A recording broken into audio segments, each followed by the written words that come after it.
one of the main things is understanding what no tempo practice is. Okay, I think I made a remark to Donna. Is Donna here?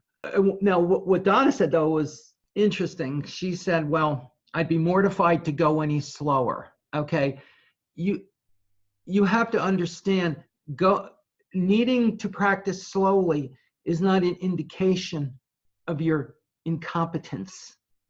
Okay, knowing the value of practicing slow is an indication of your real understanding of how things work. I do no tempo practice every day. Understand that no tempo practice, where we're taking a movement and doing it so slowly that we're aware of everything. That's the way that we develop skill on the guitar. Whenever you're learning a new skill, you will be doing no tempo practice until you perfect that skill, whatever it is. If it's a chord change, people practicing chord changes, G to D. Okay, let me use that as an example. When people learn G to D, what they always do wrong is this. As these two fingers come over here, the third finger goes over here, usually tensed, and then they have to push it over here. So what has to be learned in doing a G to D is that the second finger goes back to the first string as the third finger goes forward. Okay, so it's this contrary motion on 2-3. The only way to teach your hand to do that is to do it extremely slowly. So no tempo practice in this case would be like this. And what's important is what I'm doing up here. I'm feeling my shoulder, and I keep relaxing it, because as 2 and 3 do the contrary motion, you will tense your shoulder. Now, if you are not focusing on your shoulder as you do this, and if you're not doing it at a snail's pace, then you're not doing good practice.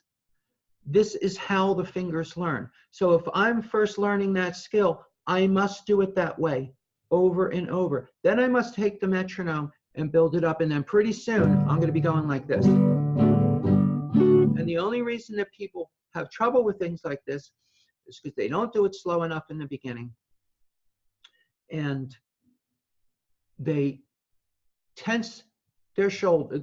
This movement, if you're not paying attention, you will tense your shoulder. That tension will become locked in, and then you'll never be able to do it, because what you'll actually get is this kind of thing, you know, when you go to change, and you won't know that that's happening. So you have to understand that when we are first learning a skill, we must do what I call creating the prototype of the movement. Okay, it's like before they build a building, a giant building, they make a little prototype to scale, and they make everything be perfect on a small scale, and then they know they can go ahead with the plan and build the building. When you do your no tempo, whatever the motion is, you're building a prototype of the movement, okay, which is a slow yet perfect execution of the movement.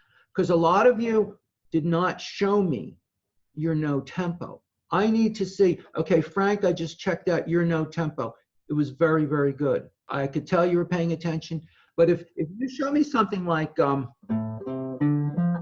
you think that's no tempo, that's not no tempo. That's quite fast. No tempo means I am doing it slow enough to be aware of everything that I must be aware of.